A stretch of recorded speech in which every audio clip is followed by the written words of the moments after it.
Welcome back to Time with God series, Bible study with me, WendyMichelle Thompson. I'm so glad you can join me today. Today we are reading from Numbers 5. Oh, 5. I didn't go to the weather school. Pointing at the blue screen. Green screen. It's actually a backdrop, so hey.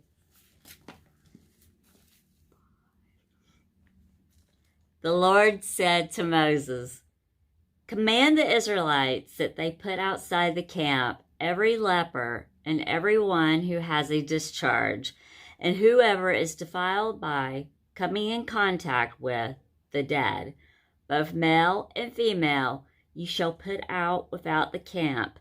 You shall put them, that they may not defile their camp in the midst of which I dwell." The Israelites did so and put them outside the camp as the Lord said to Moses.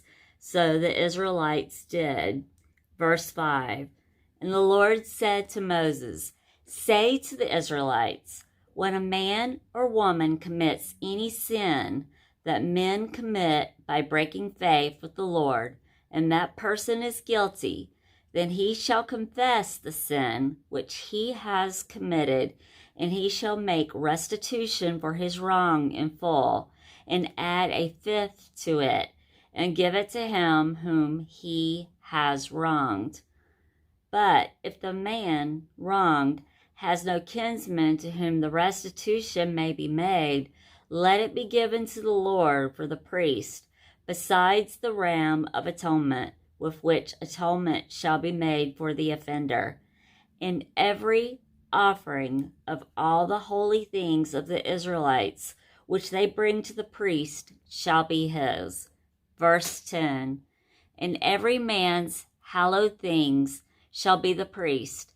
Whatever any man gives the priest shall be his." And the Lord said to Moses, "Say to the Israelites, if any man's wife goes astray and commits an offense of guilt against him, and a man lies with her carnally, and it is hidden from the eyes of her husband, and it is kept secret though she is defiled, and there is no witness against her, nor was she taken in the act, and if the spirit of jealousy comes upon him, and he is jealous and suspicious of his wife who has defiled herself, or if the spirit of jealousy comes upon him, and he is jealous and suspicious of his wife, though she has not defiled herself," verse 15, "then shall the man bring his wife to the priest, and he shall bring the offering required of her, 1/10 of an ephah of barley meal, but he shall pour no oil upon it, nor put frankincense on it, symbols of favor and joy. For it is a cereal offering of jealousy and suspicion, a memorial offering bringing iniquity to remembrance. And the priest shall bring her near and set her before the Lord.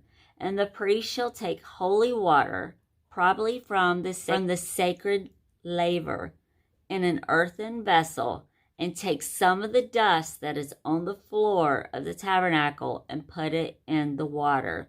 And the priest shall set the woman before the Lord, and let the hair of the woman's head hang loose, and put the meal offering of remembrance in her hands, which is the jealousy and suspicion offering. And the priest shall have in his hand the water of bitterness that brings the curse. Then the priest shall make her take an oath, and say to the woman, if no man has lain with you, and if you have not gone astray to uncleanness with another instead of your husband, then be free from any effect of this water of bitterness, which brings the curse. Verse 20. But if you have gone astray, and you are defiled, some man having lain with you beside your husband, then the priest shall make the woman take the oath of the curse, and say to the woman, the Lord make you a curse and an oath among your people, when the Lord makes your thigh fall away and your body swell.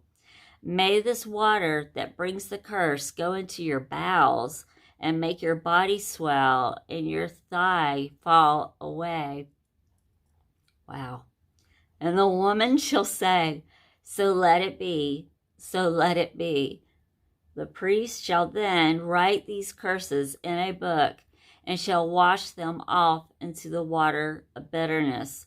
And he shall cause the woman to drink the water of bitterness that brings the curse, and the water that brings the curse shall enter into her to try her bitterly. Verse 25. Then the priest shall take the cereal offering of jealousy and suspicion out of the woman's hand, and shall wave the offering before the Lord, and offer it upon the altar. And the priest shall take a handful of the cereal offering as the memorial portion of it, and burn it on the altar, and afterward shall cause the woman to drink the water. And when he has made her drink the water, then if she is defiled and has committed a trespass against her husband, the cursed water which she drank shall be bitterness, and cause her body to swell and her thigh to fall away, and the woman shall be a curse among her people. But if the woman is not defiled and is clean, then she shall be free from the curse and be able to have children and also have a leg. Yikes. This is the law of jealousy and suspicion, when a wife goes aside to another instead of her husband and is defiled. Verse 30. Or when the spirit of jealousy and suspicion comes upon a man, and he is jealous and suspicious of his wife, then shall he set the woman before the Lord, and the priest shall execute on her all this law. The husband shall be free from iniquity and guilt, and that woman, if guilty, shall bear her iniquity. And that ends the reading of Numbers 5.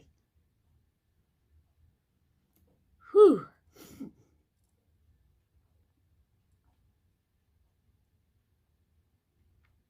I just think when I read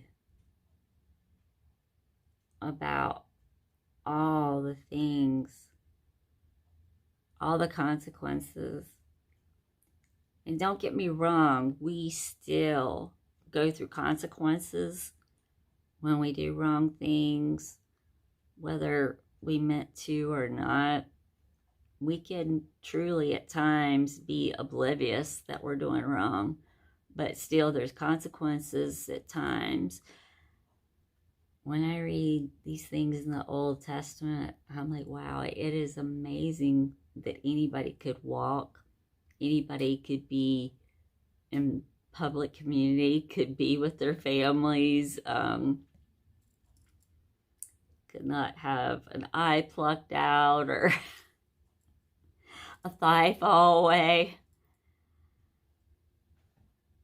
Praise God for Jesus, because I know I need him every day, and I know so many of you agree as well. God bless your today and all your tomorrows. If you're enjoying the readings, please give it a big thumbs up, and please subscribe if you haven't yet, so that you could get all the notifications.